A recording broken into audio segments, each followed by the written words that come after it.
Hello जय हिंद दोस्तों, climax तक में आपका स्वागत है। तो दोस्तों, रोज़ की तरह आज भी आपके लिए लेके आया हूँ जीव विज्ञान में क्लास होगा। जो आपका इसमें टॉपिक होगा प्रकाश संश्लेषण, पौधे हेतु आवश्यक पोषक तत्व तथा पौधों के विभिन्न भाग। तो आइए दोस्तों, ये आपका रिवीजन क्लास होगा और बायोलॉजी का ये आपका 12वां क्लास होगा। तो आइए दोस्तों देखते हैं। आइए चलते हैं अपने टॉपिक की ओर। आइए दोस्तों देखते हैं, आज हम प्रकाश संश्लेषण यानी कि पौधों के प्रमुख बारे में बात करेंगे। पौधों के क्या कौन से क्या भाग हैं उसके बारे में विशेष चर्चा करेंगे। और ये आपका बायोलॉजी का 12वां क्लास होगा और ये रिवीजन क्लास है दोस्तों। तो आइए देखते हैं प्रकाश संश्लेषण। तो प्रकाश संश्लेषण, आप जानते हैं कि प्रकाश ऊर्जा सूर्य से ऊर्जा लेकर ऑक्सीजन से और कार्बन डाइऑक्साइड और ग्लूकोज ये सब लेके पौधा जो होता है अपना भोजन स्वयं बनाता है। ये स्वपोषी पौधा जो होता है स्वपोषी होता है, स्वयं अपना भोजन बनाता है। तो आइए आगे देखते हैं।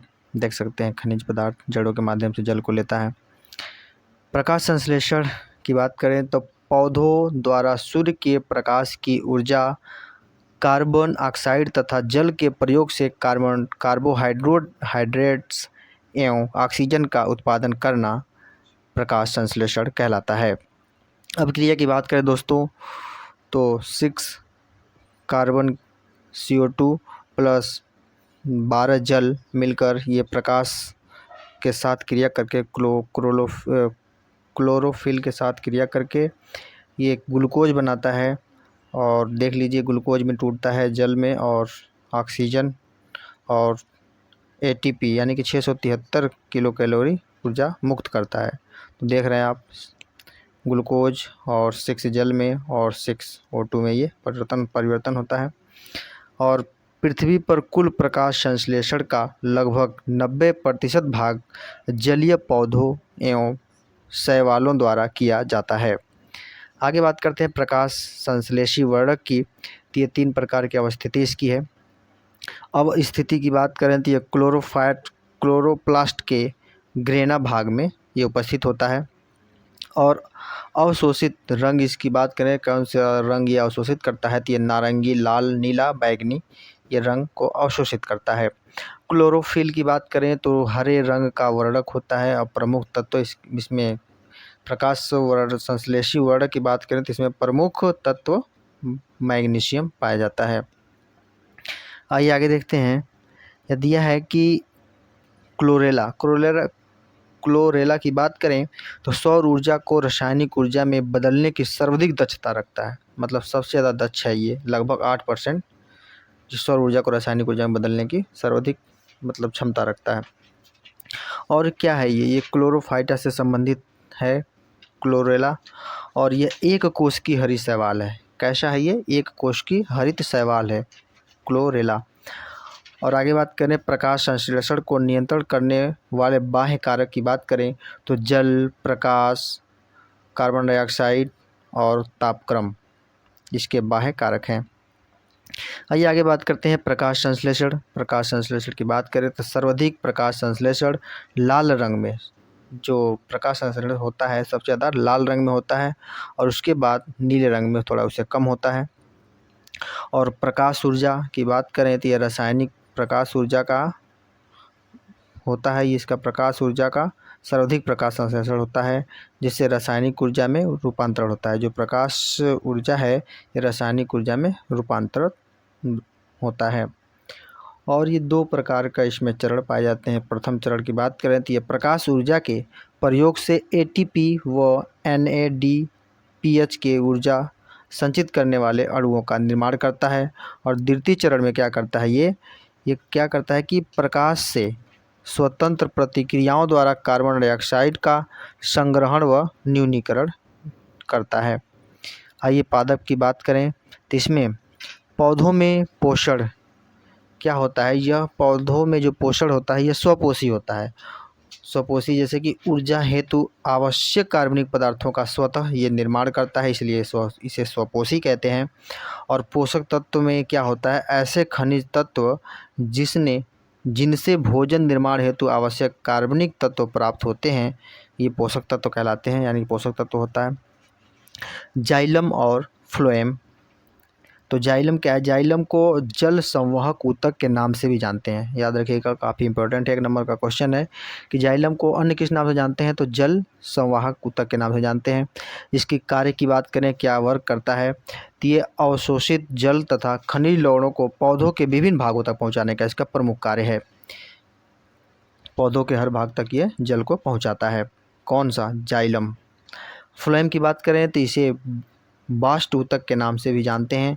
और इसकी प्रमुख भाग की बात करें तो चालनी अवयव, सखी कोशाएं और फ्लोएम मृदूतक और फ्लोएम तंतु इसके प्रमुख भाग हैं।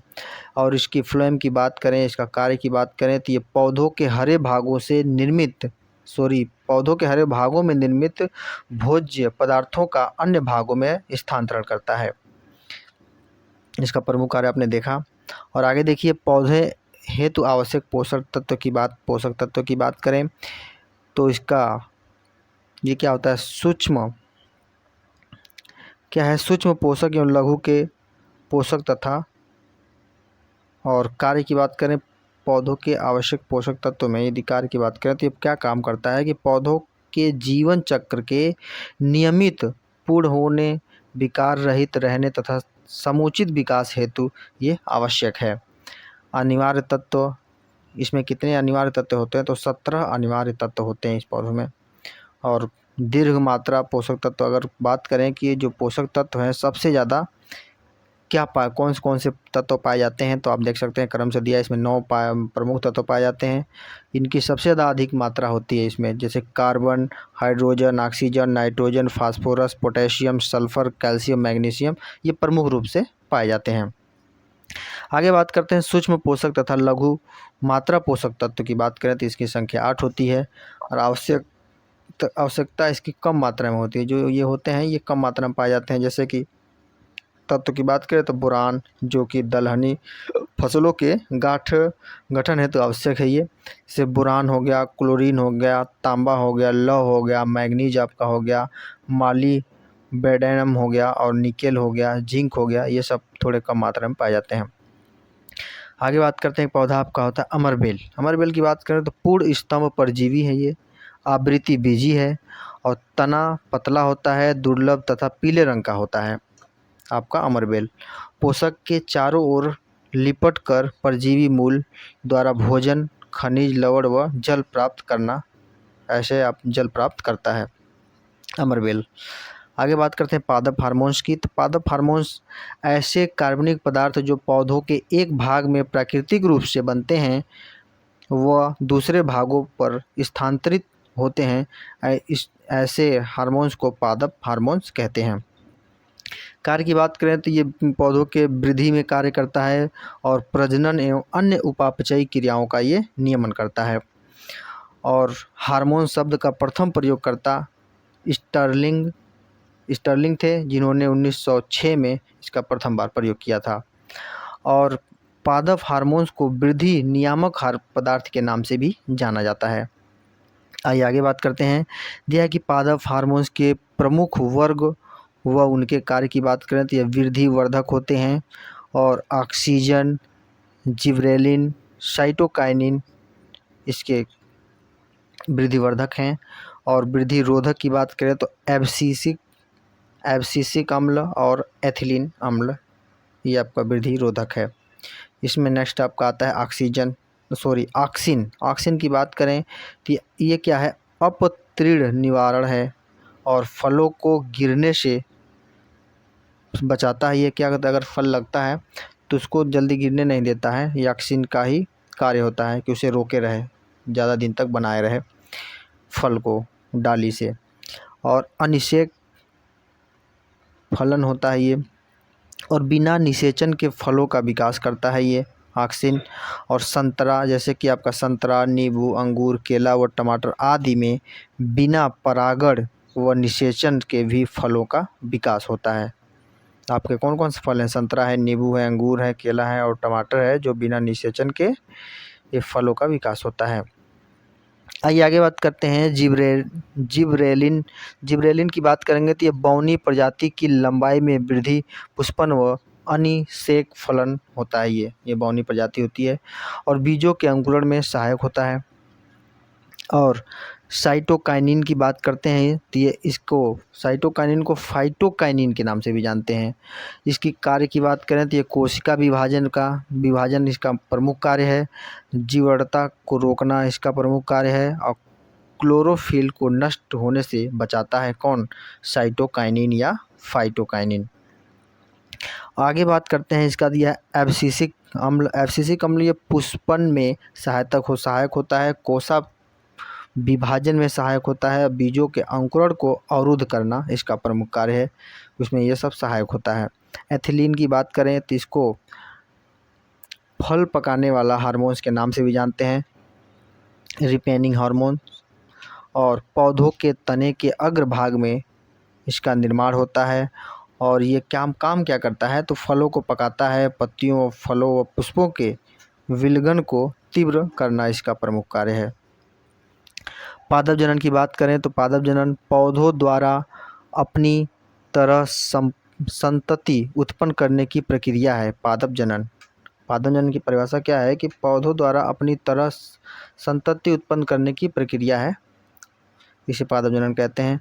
प्रकार की बात करें तो लैंगिक जनन, अलैंगिक जनन इसके प्रकार हैं। इसमें आपका पादप जनन में जनन हेतु प्रमुख पादप भाग, इसमें जो पुष्प होते हैं ये पुंकेसर और स्त्री केसर दो प्रकार के होते हैं। और प्रजनन, ये जो पुंकेसर और स्त्री केसर ये प्रजनन अंग हैं किसी भी पौधे के। पुष्प के विभिन्न भाग की बात करें तो आप देख सकते हैं स्त्री केसर, इधर से स्त्री केसर है, इधर पुंकेसर है। स्त्री केसर में वर्तिकाग्र देख लीजिए कहाँ पाया जाता है, वर्तिका और अंडाशय यहाँ पे पाया जाता है एक फूल में। और ये पुष्पासन है, आप चित्र के माध्यम से देख सकते हैं। और परागकोश, तंतु और दल देख सकते हैं आपको चित्र के माध्यम से दिया गया पुंकेसर में। और बाह्य दल और बीजांड कहाँ पाए जाते हैं। और ये अगला नीचे आपका डंठल दिया है। आइए आगे बात करते हैं कि परागण की बात करें तो इसकी परिभाषा परागणों को परागकोश से वर्तिकाग्र तक पहुंचाने की क्रिया है परागण। समझ रहे हैं ना सर? तो ये परागणों को परागकोश तक वर्तिकाग्र तक पहुंचाने की ये क्या है आपकी क्रिया है, इसे ही परागण कहते हैं। ये स्वपरागण, परपरागण दोनों प्रकार के परागण होते हैं। स्तंभकर्तन आगे आता है, नहीं सॉरी आगे चलिए, ये दिया है कि पृथकता व विभिन्न कालपक्वता की बात करेंगे तो ये उभयलिंगी पुष्पों में पुमंग तथा जयांग का अलग अलग समय पर परिपक्व होना, ये आपका पृथक पक्वता कहलाता है। इन पुष्पों में स्वपरागण संभव नहीं है। जो ये पुष्प है पृथकता, ये पौधा जो दिया गया इसमें क्या है कि स्वपरागण संभव नहीं है। ये दो प्रकार का होता है, पूर्व पुपक्वता और पूर्व स्त्री पक्वता। पूर्व पक्वता की बात करें, पूर्व पुपक्वता की बात करें तो परागकोश का अंडाशय से पहले परिपक्व अंडाशय से पहले परिपक्व हो जाता है। और पूर्व स्त्री पक्वता की बात करें तो अंडाशय का परागकोश से पहले परिपक्व होना इसका ये हो जाता है। और आगे बात करते हैं कि स्तंभकर्तन की बात करें स्टेम कटिंग की, देख सकते हैं ये जैसे कुछ पौधे पाए जाते हैं जिसको काट के हम डंठल लगा देते हैं और वो पौधा तैयार हो जाता है। जैसे गन्ना देखें आपने, गुलाब का पौधा होता है, हम वैसे काट के लगा देते हैं उसको, वो क्या होता है वो पकड़ लेता है और उसमें जड़ें आ जाती हैं। जैसे देख सकते हैं दिया है कि जनन पौधे के तने के एक भाग नए पौधे का विकास करना इसका प्रमुख कार्य। उदाहरण की बात करें देख सकते हैं कि दिया है कि बोगेनविलिया, आर्केशन, गुलाब तथा अंगूर और गन्ना भी होता है इसमें। और इसके प्रमुख उदाहरण हैं कोको, बीज वर्धन प्लस स्तंभकर्तन। गन्ना दिया है, गन्ना आपका तने से उपस्थित पर्व है तथा पर्व संधियाँ के प्रयोग से स्तंभकर्तन या तना काट विधि द्वारा प्रवर्धन है। मतलब तना काट को लगा दिया जाए और पौधा तैयार हो जाए, वही है दिया है, आप समझ सकते हैं। आगे बात करते हैं कि दाब तकनीक की बात करें तो कोई पौधा होता है उसके शाखाओं को ज़मीन में दबा दिया जाता है पकड़ के, फिर वहाँ से पौधा तैयार हो जाता है, इसे ही दाब तकनीकी कहते हैं। आप देख सकते हैं दिया भी है चित्र के माध्यम से कि पौधे की तना शाखा को दबाकर भूमि से संपर्क कराए जाने के कारण तने में उग आई जड़ों को काटकर नए पौधों के रूप में उगाया जाता है।